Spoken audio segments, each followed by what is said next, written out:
Good afternoon. കഴിഞ്ഞ ക്ലാസ്സിൽ നമ്മൾ സോണറ്റ് 29 എന്ന ഷേക്സ്പിയറിൻ്റെ കവിതയെക്കുറിച്ചാണ് പറഞ്ഞത്. ആ കവിതയുടെ ഒരു ചെറിയ എക്സ്പ്ലനേഷൻ നമ്മൾ നടത്തി. ഇനി സ്റ്റഡി മെറ്റീരിയലിൻ്റെ അടുത്ത ഭാഗത്തേക്ക് നമ്മൾ കടക്കുകയാണ്. അഥവാ പാരഫ്രൈസ് എന്ന ഒരു സബ് ടൈറ്റിലിന് കീഴിലുള്ള എക്സ്പ്ലനേഷൻ, കവിതയുടെ എക്സ്പ്ലനേഷനാണ് നമ്മൾ വായിക്കാൻ പോകുന്നത്. പാരഫ്രൈസ് എന്ന് പറഞ്ഞാൽ വ്യാഖ്യാനം എന്നൊക്കെയാണ് അർത്ഥം. ഇവിടെ കവിത ഫുള്ളായിട്ട് കൊടുത്തിട്ടില്ല നമ്മുടെ സ്റ്റഡി മെറ്റീരിയലിൽ. അതുകൊണ്ട് തന്നെ അതിൻ്റെ വ്യാഖ്യാനമാണ് ഇവിടെ കൊടുത്തിട്ടുള്ളത്. ആ വ്യാഖ്യാനമാണ് വായിക്കാൻ പോകുന്നത്. When I am in disgrace with everyone and my luck has deserted me. When I am in disgrace with everyone, എല്ലാവരുമായി ഞാൻ അപമാനിതനായപ്പോൾ, and my luck has deserted me, എൻ്റെ ഭാഗ്യം എന്നെ ഉപേക്ഷിച്ചു പോയപ്പോൾ, I remain all alone, ഞാൻ പൂർണ്ണമായി ഏകനായിക്കൊണ്ടിരുന്നു. and cry about, ഞാൻ കരഞ്ഞു, about the fact, ഒരു സത്യത്തെക്കുറിച്ച് ആലോചിച്ച് ഞാൻ കരയുകയാണ് ചെയ്തത്. അതായത് കവിതയുടെ വ്യാഖ്യാനാണ് പറയണത്. അപ്പോൾ ആ കവിതയിലെ വരികളുടെ ഒന്നും കൂടി വിശദീകരിച്ച് പറയുകയാണ് ചെയ്യുന്നത്. കവി പറയാണ്, ഐ റിമെയിൻ ഓൾ അലോൺ, ഞാൻ പൂർണ്ണമായും ഏകാന്തനായി. And cry about the fact, ഒരു സത്യത്തെക്കുറിച്ച് ആലോചിച്ച് ഞാൻ കരഞ്ഞു. ദാറ്റ്, എന്താണ് ആ സത്യം? ഐ ആം ആൻ ഔട്ട്കാസ്റ്റ്, ഞാൻ സമൂഹത്തിൽ നിന്ന് പുറത്താക്കപ്പെട്ടനാണ്. ആൻഡ് ട്രബിൾ ഗോഡ്, ഞാൻ ദൈവത്തെ ബുദ്ധിമുട്ടിക്കുകയാണ്. വിത്ത് യൂസ്ലെസ് ക്രൈസ്, ഒരു പ്രയോജനമില്ലാത്ത കരച്ചിലുകൾ കൊണ്ട് ഞാൻ ദൈവത്തെ ബുദ്ധിമുട്ടിക്കുകയാണ്.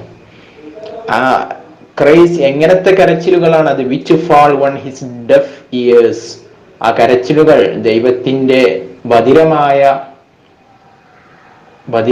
കാതുകളിൽ ചെന്ന് വീഴുന്ന ആ കരച്ചിലുകളെ കൊണ്ട് ഞാൻ ദൈവത്തെ പ്രയാസപ്പെടുത്തുകയാണ്. And I turn to myself, ഞാൻ എൻ്റെ സ്വന്തത്തിലേക്കും ഞാൻ തിരിഞ്ഞു. ആൻഡ് കേഴ്സ് മൈ ഫേറ്റ്, എൻ്റെ വിധിയെ ഞാൻ ശപിച്ചു. കേഴ്സ്, ശപിക്കുക, ഫേറ്റ്, വിധി. വിഷിങ്, ഞാൻ തന്നെ ആഗ്രഹിച്ചുകൊണ്ട്. ദാറ്റ്, എന്താണ് ഞാൻ ആഗ്രഹിച്ചത്? I had more to hope for, എനിക്ക് പ്രതീക്ഷിക്കാൻ കൂടുതലുണ്ടായിരുന്നുവെങ്കിൽ എന്ന് ഞാൻ ആഗ്രഹിച്ചുകൊണ്ട്. വിഷിങ്, പിന്നെന്താ ആഗ്രഹിച്ചുകൊണ്ട്? പിന്നെ I had this man's good looks, ഇയാളുടെ ഈ നല്ല മുഖഛായ എനിക്കുണ്ടായിരുന്നെങ്കിൽ. ലുക്സ് എന്ന് പറഞ്ഞാൽ ഒരു വ്യക്തിയുടെ ഛായക്കാണ് ലുക്സ് എന്ന് പറയുന്നത്. ഗുഡ് ലുക്സ് എന്നൊക്കെ സാധാരണ പറയാറുണ്ട്. അപ്പോ ഈ വ്യക്തിയുടെ, അതായത് അദ്ദേഹം ഓരോ വ്യക്തികളെ നോക്കി അയാളുടെ നല്ല കാര്യം എനിക്കുണ്ടായിരുന്നെങ്കിൽ, മറ്റാളുടെ നല്ല കാര്യം എനിക്കുണ്ടായിരുന്നെങ്കിൽ എന്നിങ്ങനെ ആഗ്രഹിക്കുകയാണ്. അപ്പൊ വിഷിങ്, ഞാൻ തന്നെ ആഗ്രഹിച്ചുകൊണ്ട്. I had this man's good looks, ഈ മനുഷ്യന്റെ ആ നല്ല ഭാവം എനിക്കുണ്ടായിരുന്നെങ്കിൽ. ആൻഡ് ദാറ്റ് മാൻസ് ഫ്രണ്ട്സ്, ആ മനുഷ്യന്റെ കൂട്ടുകാർ എനിക്കുണ്ടായിരുന്നുവെങ്കിൽ. ദിസ് മാൻസ് സ്കിൽസ്, ഈ വ്യക്തിയുടെ കഴിവുകൾ എനിക്കുണ്ടായിരുന്നെങ്കിൽ എന്ന് ഞാൻ ആഗ്രഹിച്ചുകൊണ്ട്. ആൻഡ് ദാറ്റ് മാൻസ് ഓപ്പർച്യൂണിറ്റി, ആ വ്യക്തിയുടെ അവസരങ്ങൾ എനിക്കുണ്ടായിരുന്നെങ്കിൽ എന്ന് ഞാൻ ആഗ്രഹിച്ചുകൊണ്ട്. And totally dissatisfied with the things I usually enjoy the most, ഞാൻ പലപ്പോഴുമായി, ഞാൻ പതിവായി ഞാൻ അനുഭവിക്കാറുള്ള, ഞാൻ ആസ്വദിക്കാറുള്ള എല്ലാ കാര്യങ്ങളിലും ഞാൻ പൂർണ്ണമായി അതൃപ്തനായി. ആൻഡ് ടോട്ടലി ഡിസാറ്റിസ്ഫൈഡ് എന്ന് പറഞ്ഞാൽ അതൃപ്തനാവുക. വിത്ത് ദ തിങ്സ് കാര്യങ്ങളെ കൊണ്ട്.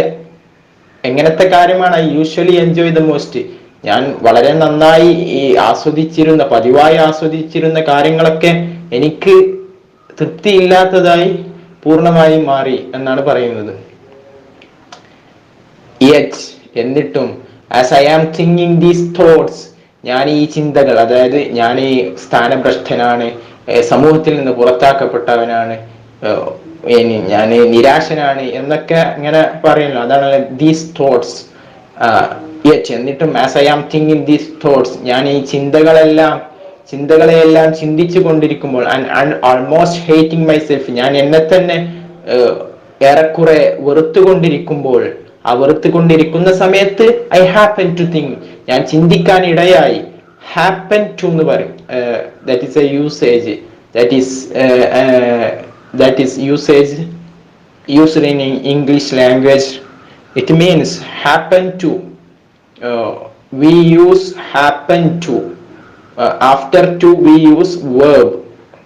To എന്ന ആ വാക്കിന് ശേഷം നമ്മളൊരു വെർബ്, ഒരു ക്രിയയാണ് അവിടെ കൊടുക്കല്. അപ്പൊ അതിന്റെ അർത്ഥം ഹാപ്പൻ ടു എന്ന് പറഞ്ഞാൽ ഇടയായി എന്നുള്ള അർത്ഥം. അപ്പോ യാദൃശികമായി സംഭവിക്കുന്ന ഒരു സംഗതിക്കാണ് അങ്ങനെ പറയല്. അപ്പോ ഞാൻ ഈ ചിന്തകൾ, എന്റെ നിരാശാജനകമായ ചിന്തകൾ ചിന്തിച്ചു കൊണ്ടിരിക്കെ ഐ ഹാപ്പൻ ടു തിങ്ക്, ഞാൻ ചിന്തിക്കാൻ ഇടയായി അബൌട്ട് യു, നിന്നെ കുറിച്ച്. അതായത് അവന്റെ കൂട്ടുകാരനെ, അവന്റെ ഫ്രണ്ടിനെ മനസ്സിൽ കൊണ്ടുവന്നുകൊണ്ട് പറയണേ അബൌട്ട് യു, ഫ്രണ്ടായ നിന്നെ കുറിച്ച് ഞാൻ ചിന്തിക്കാൻ ഇടയായി. ആൻഡ് ദെൻ, അപ്പോൾ my condition change all together, എന്റെ കണ്ടീഷൻ, എന്റെ അവസ്ഥ തന്നെ പാടെ മാറി. ഓൾ ടുഗദർ എന്ന് പറഞ്ഞാല് പാടെ.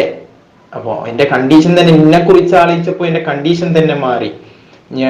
കവിതയിൽ പറഞ്ഞ പോലെ അദ്ദേഹം പറയണേ, ഏതുപോലെ, ലൈക്ക് എ ലാർക്ക്, ഒരു വാനമ്പാടിയെ പോലെ. വാനമ്പാടി ഒരു പക്ഷിയാണ്, ആ പക്ഷിയോട് ഉപമിക്കുകയാണ്. എന്റെ അവസ്ഥ എങ്ങനെ, ഏത് രീതിയിലേക്ക് മാറി? ഒരു പക്ഷിയുടെ രൂപത്തിലേക്ക്, അതായത് വാനമ്പാടിയുടെ പക്ഷിയുടെ രൂപത്തിൽ, വാനമ്പാടി എന്ന പക്ഷിയുടെ രൂപത്തിലേക്ക് മാറി. എവിടെയുള്ള വാനമ്പാടി? അറ്റ് ഡേ ബ്രേക്ക്, പ്രഭാതത്തിലുള്ള വാനമ്പാടിയെ പോലെയായി. എങ്ങനത്തെ വാനമ്പാടിയാണ്? റൈസിംഗ് അപ്പ്, അത് പറന്നുയരുന്നു. ആൻഡ് ലിവിങ് ദ എർത്ത്, ഈ ഭൂമിയെ ഒഴിവാക്കി പോകുന്നു. ഫാർ ബിഹൈൻഡ്, ഭൂമിയെ തന്റെ പിറകിലേക്ക് ദൂരെയാക്കി പോകുന്നു. എന്തിനു വേണ്ടി? To sing hymns to God, ദൈവത്തിനു വേണ്ടി ഗീതങ്ങൾ പാടാൻ വേണ്ടി ഭൂമിയെ ഒഴിവാക്കി പറന്നു പോകുന്ന വാനമ്പാടിയെ പോലെയായി എന്റെ അവസ്ഥ എന്ന് കവി പറയുകയാണ്. അത് അത്രയും സന്തോഷം ഉണ്ടായി. ആര്? നിന്നെ കുറിച്ച്, ഈ ഫ്രണ്ടിനെ കുറിച്ച് ആലോചിച്ചപ്പോൾ എന്ന് പറയുകയാണ്. whenever I remember your sweet love, എപ്പോഴാണോ, whenever എന്നറിയും, എപ്പോഴാണോ എന്നാണ് അതിന്റെ അർത്ഥം. whenever, whatever, എന്താണോ, wherever, എവിടെയാണോ എന്ന ഒരു അർത്ഥത്തിനേക്കാണ് ഇങ്ങനെ നമ്മൾ ഉപയോഗിക്കുന്നത്. അപ്പൊ whenever I remember your sweet love, ഞാൻ നിന്റെ ആ മധുരമായ സ്നേഹത്തെ കുറിച്ച് ആലോചിച്ചപ്പോൾ, എപ്പോഴാണോ ആലോചിച്ചത്, ആലോചിച്ചപ്പോഴെല്ലാം ഐ ഫീൽ സോ വെൽത്തി, ഞാൻ വളരെ സമ്പന്നനാണെന്ന് എനിക്ക് തോന്നിപ്പോയി. നിന്നെ കുറിച്ച്, നിന്റെ സ്നേഹത്തെ കുറിച്ച് ഞാൻ ആലോചിച്ചപ്പോഴൊക്കെ ഞാൻ വലിയ സമ്പന്നനാണെന്ന് എനിക്ക് തോന്നിപ്പോയി. എത്രത്തോളം സമ്പന്നനാണ്? That I cannot even think, ഞാൻ ഒരിക്കലും എനിക്ക് ചിന്തിക്കാൻ സാധിച്ചില്ല. To change my place even with kings, എന്റെ സ്ഥാനം അത് രാജാക്കന്മാരുടെ സ്ഥാനമായി മാറണം എന്ന് ചിന്തിക്കാൻ പോലും പറ്റാത്ത ഒരു രൂപത്തിലേക്ക് ഞാൻ സമ്പന്നനായി പോയി. അതായത് കവിതയിൽ അദ്ദേഹം പറയുന്നുണ്ട്, ഞാൻ എനിക്ക് രാജാവിന്റെ ഒരു സ്ഥാനം കിട്ടിയിരുന്നെങ്കിൽ, രാജാവിനെ പോലെ ആയിരുന്നെങ്കിൽ. പക്ഷെ നിന്നെ കുറിച്ച് ഓർത്തപ്പോ രാജാവിന്റെ സ്ഥാനം എനിക്ക് വേണം എന്ന ആ ഒരു ചിന്ത പോലും, ചിന്തിക്കാൻ പോലും എനിക്ക്, അങ്ങനെ ഒരു ചിന്തിക്കേണ്ട ആവശ്യം വരെ ചിന്തിക്കാൻ സാധിക്കാത്തതുപോലെയായി, ചിന്തിക്കാൻ കഴിയാത്തതായി എന്നാണ് പറയുന്നത്. ഇനി ക്വസ്റ്റ്യൻ ആൻഡ് ആൻസർ ഡിസ്കഷൻ ആണ് ഇതിൽ ചർച്ച ചെയ്യുന്നത്. First question in this module, what is the particular state of mind of the poet in which the poem was written? ഈ സോണറ്റ് 29 എന്ന കവിത എന്തൊരു പ്രത്യേക മാനസികാവസ്ഥയിലാണ് കവി എഴുതിയിട്ടുള്ളത്? സോണറ്റ് 29 എന്ന ഈ കവിത എന്തൊരു പ്രത്യേക മാനസികാവസ്ഥയിലാണ് കവി എഴുതിയിട്ടുള്ളത് എന്നാണ് ചോദ്യം. പെർട്ടിക്കുലർ എന്ന് പറഞ്ഞാല് ഒരു പ്രത്യേക, സ്റ്റേറ്റ് എന്ന് പറഞ്ഞാൽ നമ്മൾ ഇന്നലെ കഴിഞ്ഞ ക്ലാസ്സിൽ പറഞ്ഞു, സ്റ്റേറ്റ് സിറ്റുവേഷൻ എന്നുള്ള അർത്ഥമാണ്. അപ്പൊ സ്റ്റേറ്റ് ഓഫ് മൈൻഡ് എന്ന മാനസിക അവസ്ഥ. അപ്പൊ ഏതൊരു പ്രത്യേക മാനസികാവസ്ഥയിലാണ് കവി ഈ കവിത എഴുതിയിട്ടുള്ളത് എന്നാണ് ചോദ്യം. അതിന്റെ ആൻസർ ആണ് പറയാൻ പോകുന്നത്.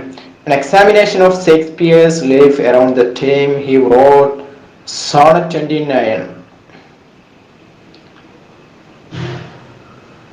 അതായത് സോണറ്റ് 29 എഴുതിയ ആ കാലത്തെ എഴുതിയ ആ സമയത്തുള്ള ഷേക്സ്പിയറുടെ ജീവിതത്തെ പരിശോധിക്കുമ്പോൾ, അപ്പോ സോണറ്റ് 29 എന്ന ആ കവിത എഴുതിയ ആ സമയത്തെ ഷേക്സ്പിയറുടെ ജീവിതത്തെ കുറിച്ച് അന്വേഷിക്കുമ്പോൾ, an examination of Shakespeare's life around the time he wrote Sonnet 29 reveals, അങ്ങനെ നമ്മൾ പരിശോധിക്കുമ്പോൾ റിവീൽസ്, അത് വെളിപ്പെടുത്തി തരുന്നു നമുക്ക് ടു ട്രോമാറ്റിക് ഈവൻസ്, രണ്ട് പ്രയാസകരമായ രണ്ട് സംഭവങ്ങളെയാണ് ഈ ഒരു സോണറ്റ് ഏതൊരു അവസ്ഥയിലാണ് എഴുതിയെന്ന് നമ്മൾ പരിശോധിക്കുമ്പോൾ രണ്ട് സംഭവങ്ങളാണ് നമുക്ക് അത് വെളിപ്പെടുത്തി തരുന്നത്.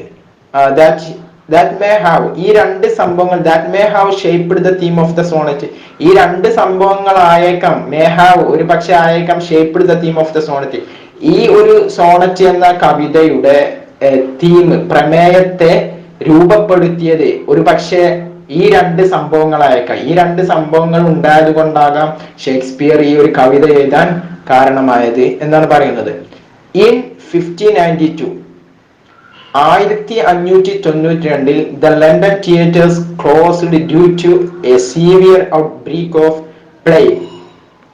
1592 ലണ്ടൻ തിയേറ്ററുകൾ, അതായത് തിയേറ്റേഴ്സ് എന്ന് പറഞ്ഞാല് നാടകം അവതരിപ്പിക്കുന്ന സ്ഥലങ്ങള്, അന്നത്തെ കാലത്ത് നാടകമാണല്ലോ ഉള്ളത്. അപ്പോ ഷേക്സ്പിയർ നാടകകൃത്താണ്, നാടകം എഴുതുന്ന ആളാണ്. അപ്പോ സ്വാഭാവികമായിട്ടും 1592 ദ ലണ്ടൻ തിയേറ്റേഴ്സ് ക്ലോസ്ഡ്, അത് ലണ്ടൻ തിയേറ്റേഴ്സുകളൊക്കെ അടക്കപ്പെട്ടു. കാരണം എന്താ? ഡ്യൂ ടു എന്ന് പറഞ്ഞ കാരണമായി എന്നാണ് അർത്ഥം. Due to a severe outbreak of plague രോഗത്തിന്റെ കഠിനമായ തീവ്രമായ ഒരു പൊട്ടിപ്പുറപ്പാട് കാരണമായിട്ട് തിയേറ്ററുകളൊക്കെ അടച്ചു. ഇന്ന് നമ്മൾ അനുഭവിക്കുന്ന പാൻഡമിക് പോലെ അക്കാലത്തുണ്ടായിരുന്ന ഒരു പാൻഡമിക് ആയിരുന്നു അത്. പാൻഡമിക് മാരക രോഗം, പാൻഡമിക് നമ്മുടെ കൊറോണ വൈറസ് പോലെ അന്നുണ്ടായിരുന്ന ഒരു മാരക രോഗമാണ് പ്ലേഗ്. അപ്പൊ പ്ലേഗ് പൊട്ടിപ്പുറപ്പെട്ടപ്പോ സ്വാഭാവികമായിട്ട് ഇന്ന് വിനോദ കേന്ദ്രങ്ങളൊക്കെ അടച്ചിട്ടതുപോലെ തന്നെ ആ കാലഘട്ടത്തിൽ ലണ്ടൻ തിയേറ്ററുകളൊക്കെ അടച്ചിട്ടു. സീവിയർ എന്ന് പറഞ്ഞാൽ വാക്കർത്ഥം കഠിനമായ, തീവ്രമായ, ഔട്ട്ബ്രേക്ക് പറഞ്ഞ പൊട്ടിപ്പുറപ്പാട്, പ്ലേഗ് എന്ന് പറഞ്ഞാൽ പ്ലേഗ് രോഗം. അപ്പൊ ആ പ്ലേഗിന്റെ പൊട്ടിപ്പുറപ്പാട് കാരണമായിട്ട് 1592 ലണ്ടൻ തിയേറ്റേഴ്സുകളൊക്കെ ക്ലോസ് ചെയ്തു. അപ്പൊ although it is possible that although it is possible that Shakespeare toured the outlying areas of London, ലണ്ടനിലെ ദൂരസ്ഥലങ്ങളിലൊക്കെ ഷേക്സ്പിയർ യാത്ര ചെയ്യാൻ, സഞ്ചാരം നടത്താൻ സാധ്യതയുണ്ടെങ്കിൽ പോലും, ഓൾദോ എന്ന് പറഞ്ഞാൽ അങ്ങനെയാണെങ്കിൽ പോലും എന്നുള്ള അർത്ഥമാണ്. അപ്പൊ പോസിബിൾ, സാധ്യമാവുക. അപ്പൊ ഷേക്സ്പിയർ ഈ ഒരു കാലഘട്ടത്തില് എന്തായി, ലണ്ടനിലെ ദൂര സ്ഥലങ്ങളിലൊക്കെ സഞ്ചാരം നടത്താൻ, യാത്ര ചെയ്യാനൊക്കെ ഒരു സാധ്യത ഉണ്ടെങ്കിൽ പോലും ഇറ്റ് ഈസ് ഓൾമോസ്റ്റ് സർട്ടൻ, ഏകദേശം ഉറപ്പാണ്. ദാറ്റ്, എന്താണ് ഉറപ്പ്? He left the theatre entirely, അദ്ദേഹം തിയേറ്ററിനെ പൂർണ്ണമായി ഉപേക്ഷിച്ചു. ഡ്യൂറിങ് ദിസ് ടൈം, ഈ ഒരു പ്ലേഗിന്റെ സമയത്ത്. എന്തിനു വേണ്ടിയാണ് ഉപേക്ഷിച്ചത്? To work on his sonnets. To work on എന്ന് പറഞ്ഞാല് സ്പെൻഡ് ടൈം എന്നാണ്. വർക്ക് ഓൺ എന്നതിന്റെ അർത്ഥം സ്പെൻഡ് ടൈം, സമയം ചെലവഴിക്കുക. To work on his sonnet, അദ്ദേഹത്തിന്റെ സോണറ്റില് സമയം ചെലവഴിക്കാൻ, ഈ സോണറ്റ് എഴുതിക്കൊണ്ട് സമയം ചെലവഴിക്കാൻ വേണ്ടി ഈ ഒരു പ്ലേഗ് പടർന്നു പിടിച്ച ആ കാലഘട്ടത്തില് അദ്ദേഹം തിയേറ്ററുകളൊക്കെ പൂർണ്ണമായി ഉപേക്ഷിച്ചിട്ടുണ്ടെന്ന് ഏകദേശം ഉറപ്പാണ്. ഓൾമോസ്റ്റ് എന്ന് പറഞ്ഞാൽ ഏകദേശം, സെർട്ടൈൻ എന്ന് പറഞ്ഞാൽ ഉറപ്പാണ്, സുനിശ്ചിതമാണ് എന്നൊക്കെയാണ് അർത്ഥം. The closing of the play houses, അപ്പൊ പ്ലേ ഹൗസസ് എന്ന് പറഞ്ഞാൽ തിയേറ്റർ എന്നുള്ള അർത്ഥം തന്നെ. The closing of the play houses made it hard for Shakespeare. അപ്പോൾ ഈ തിയേറ്ററുകളൊക്കെ അടച്ചത് ഷേക്സ്പിയറിന് വളരെ പ്രയാസമുണ്ടാക്കി. മെയ്ഡ് ഹാർഡ്, മേക്ക് ഹാർഡ്, പ്രയാസമുണ്ടാക്കാം. അപ്പോ പ്ലേ ഹൗസുകളൊക്കെ അടച്ചത് ഷേക്സ്പിയറിന് വളരെ പ്രയാസമുണ്ടാക്കി. And other actors of the day, ആ കാലത്തുണ്ടായിരുന്നു. ദ ഡേ എന്ന് പറഞ്ഞാല് ആ കാലത്തുണ്ടായിരുന്ന അഭിനേതാക്കൾക്കൊക്കെ അത് വളരെ പ്രയാസമുണ്ടാക്കി.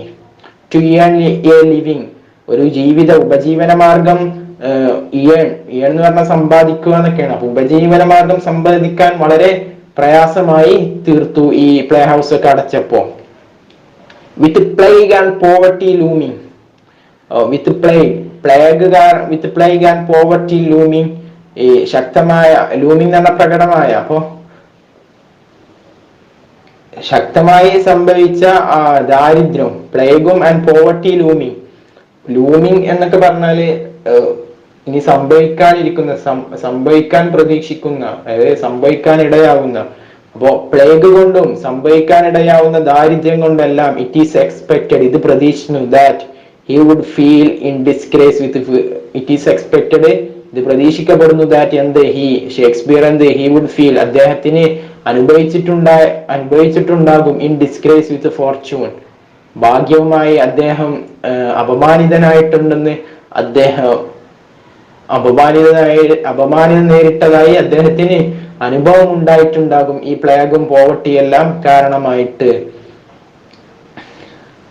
അതാണ് ഒരു കാരണം. അപ്പൊ നമ്മൾ പറഞ്ഞു രണ്ട് സംഭവങ്ങളായിരിക്കും ഷേക്സ്പിയറിന്റെ ജീവിതകാലത്തുണ്ടായ രണ്ട് സംഭവങ്ങളാണ് ഈ ഒരു സോണറ്റ് എഴുതാൻ ഉണ്ടായതെന്ന് പറഞ്ഞു. അതിൽ ഒരു സംഭവമാണ് ഇപ്പൊ നമ്മൾ പറഞ്ഞത്, പ്ലേഗ് കാരണമായിട്ട് തിയേറ്ററുകളെല്ലാം അടച്ചിട്ടു. അപ്പൊ അത് കാരണമായി അദ്ദേഹത്തിന് ഭയങ്കര ഒരു നിരാശ ഉണ്ടായിരുന്നു. ഇനി രണ്ടാമത്തെ ഒരു സംഭവം മോർ ഓവർ എന്ന് പറഞ്ഞാൽ അതിനു പുറമെ in 1592 1592 there came a scathing attack on Shakespeare. ഷേക്സ്പിയറിന് ഒരു വളരെ കഠിനമായ, സ്കേത്തിങ് എന്ന് പറഞ്ഞാല് കഠിനമായ അറ്റാക്ക്, ഒരു ആക്രമണം എന്ന് പറഞ്ഞാല് ശാരീരികമായ ആക്രമണമല്ല, സാഹിത്യ ആക്രമണം എന്നാണ് ഉദ്ദേശം. അപ്പോ ഷേക്സ്പിയറിന് 1592 ഷേക്സ്പിയറിനെതിരെ ഒരു കഠിനമായ ആക്രമണം വന്നു. ആരാണ് ആക്രമിച്ചത്? By dramatist Robert green.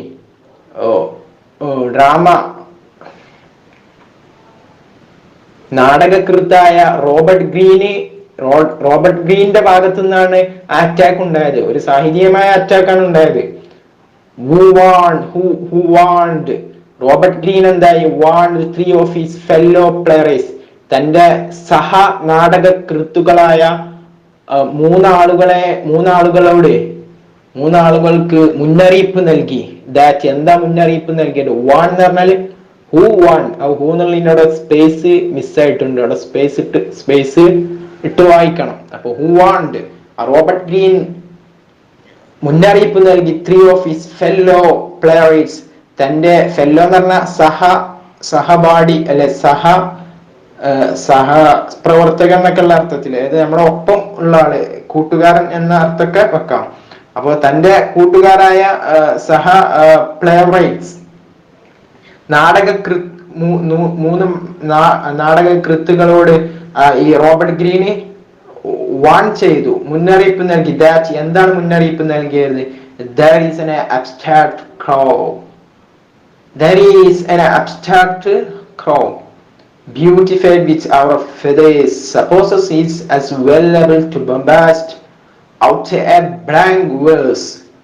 അതായത് ഷേക്സ്പിയറെ പരിഹസിച്ച് കൊണ്ട് റോബർട്ട് ഗ്രീൻ തന്റെ സഹപാഠികളായ 3 നാടകകൃത്തുകളോട് ഈ വരിയിലൂടെ പറയണേ, there is an abstract crow, ഒരു അബ്സ്ട്രാക്ട് ക്രോ ഉണ്ട് ട്ടോ.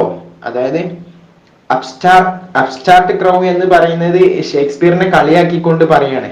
അബ്സ്ട്രാക്ട് എന്ന് പറഞ്ഞാൽ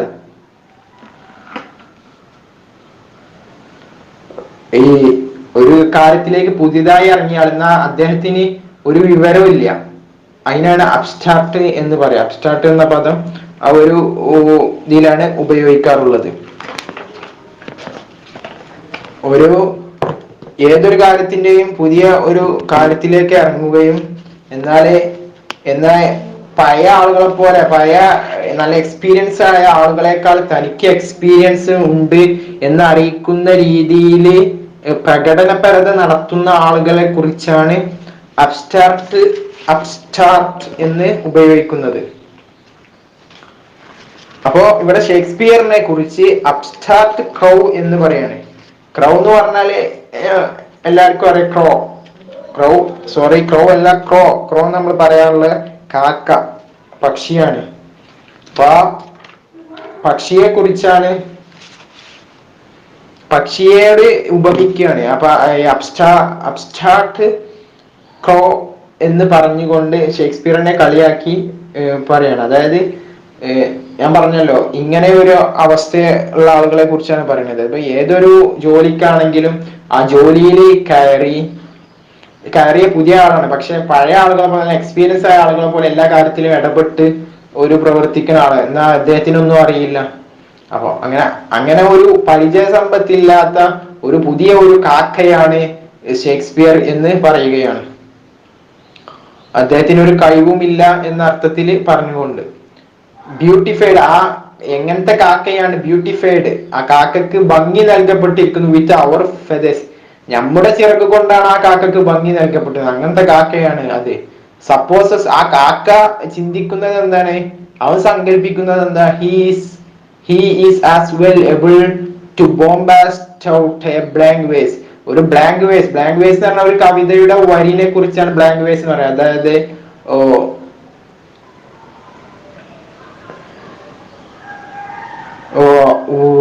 നമ്മുടെ ഇതൊന്നും ഇല്ലാതെ റൈമിങ് വേർഡ്സോ അങ്ങനൊന്നും ഇല്ലാതെ എഴുതുന്ന കവിതകൾക്കാണ് ബ്ലാങ്ക് വേഴ്സ് എന്ന് പറയാം.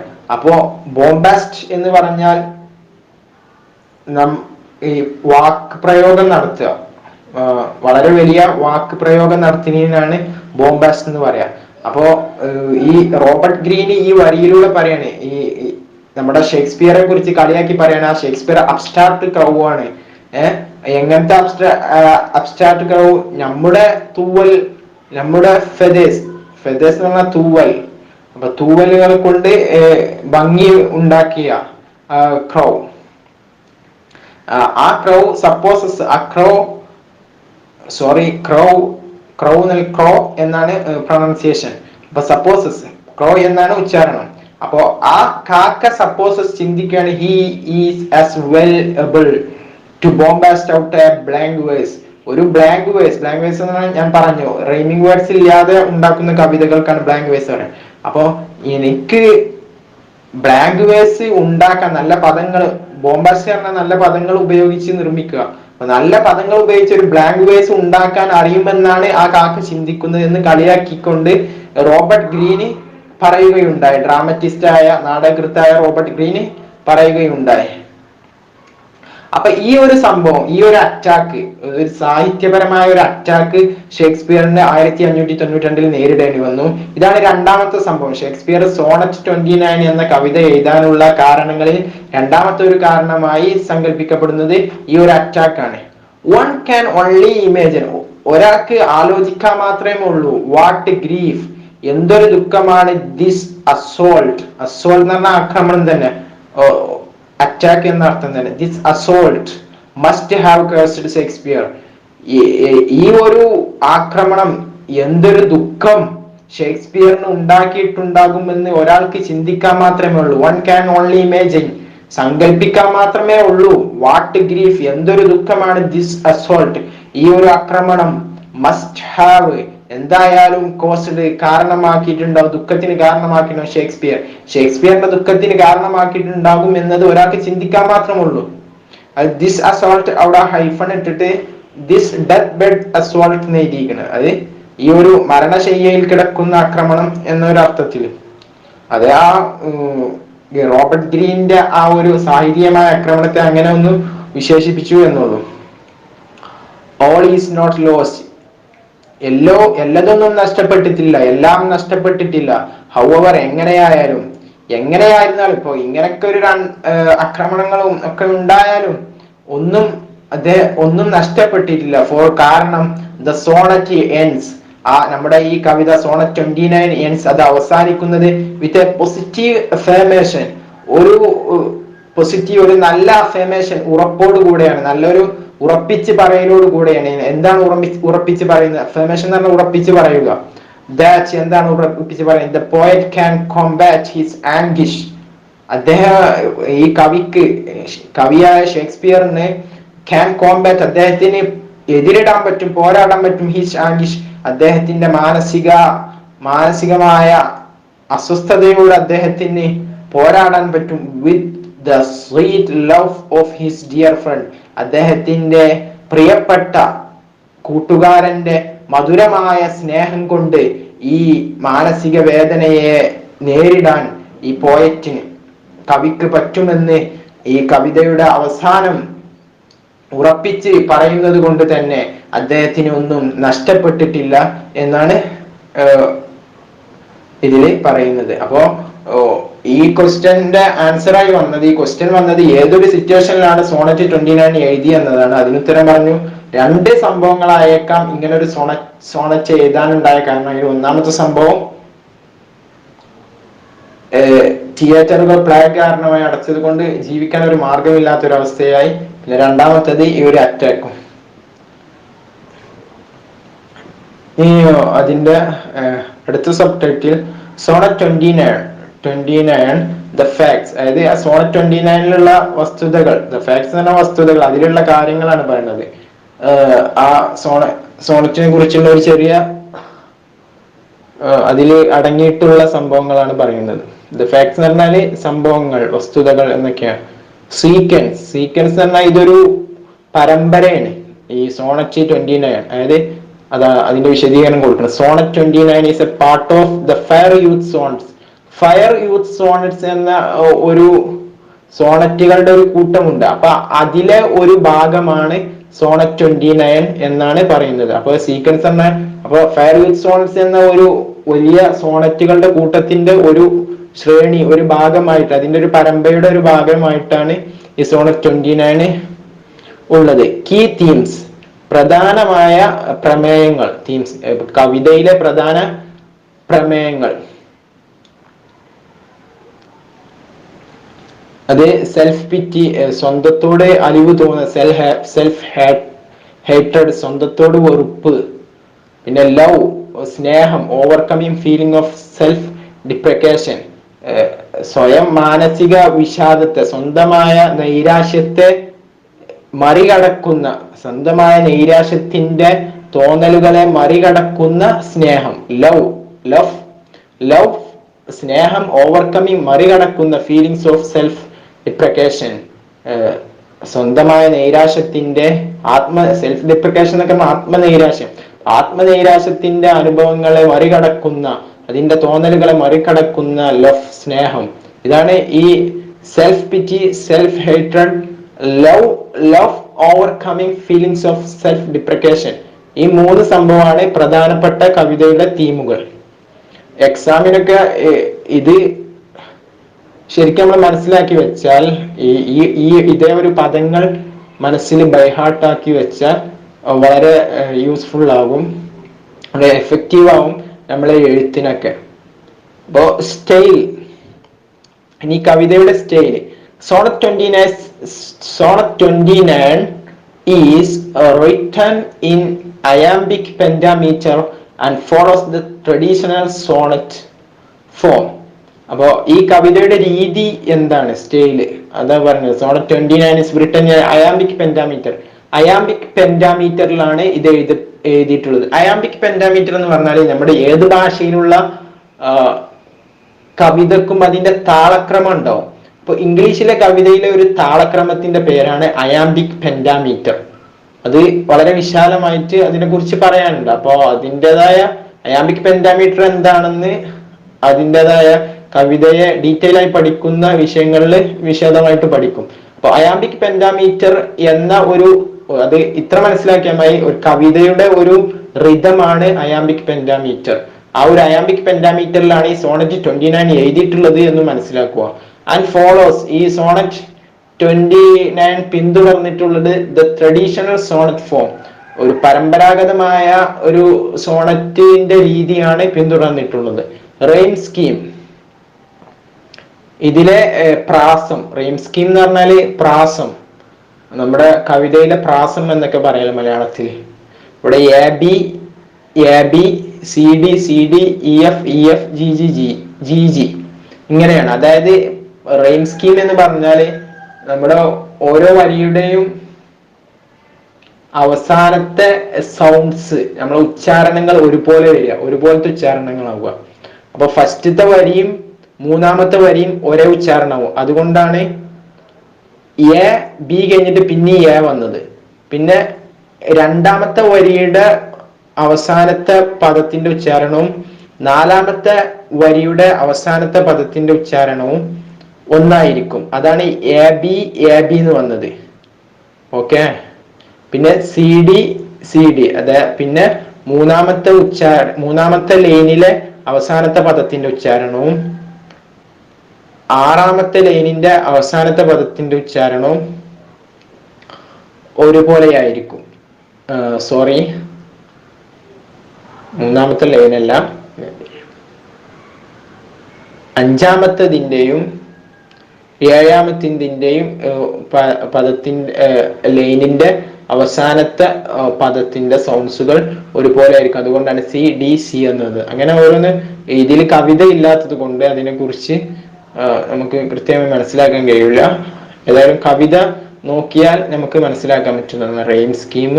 അതിലുള്ള റെയിം സ്കീം എന്താണ്, ഞാൻ പറഞ്ഞതുപോലെ തന്നെ ആയിരിക്കും. അപ്പോ സ്വാഭാവികമായിട്ടും എക്സാമിന് ഈ കവിതയെ കുറിച്ച് എഴുതാൻ വന്നാൽ ഇത്രയും കാര്യങ്ങൾ മനസ്സിലാക്കണം. ഇത് അയാംബിക് പെന്റാമീറ്ററിൽ എഴുതിയിട്ടുള്ള കവിതയാണ്. പിന്നെ അതിന്റെ പ്രധാന പ്രമേയങ്ങൾ, തീംസുകൾ ഇതാണ്. ഇത് ഫെയർവിത്ത് സോണസ് എന്നതിന്റെ ഒരു പരമ്പരയുടെ ഒരു ഭാഗമാണ്. പിന്നെ അതിന്റെ rhyme scheme A B C D E F G എന്നതാണ്. എന്നൊക്കെ എഴുതുമ്പോ ആ കവിതയെ കുറിച്ച് നല്ല ഒരു ഉത്ബോധം ഉണ്ടെന്ന് വാലേറ്റ് ചെയ്യുന്ന ആളുകൾക്ക് പെട്ടെന്ന് മനസ്സിലാക്കാൻ കഴിയും.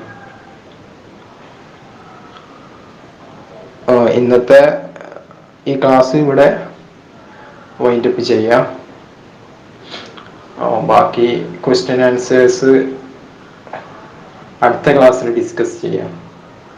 Okay, thank you.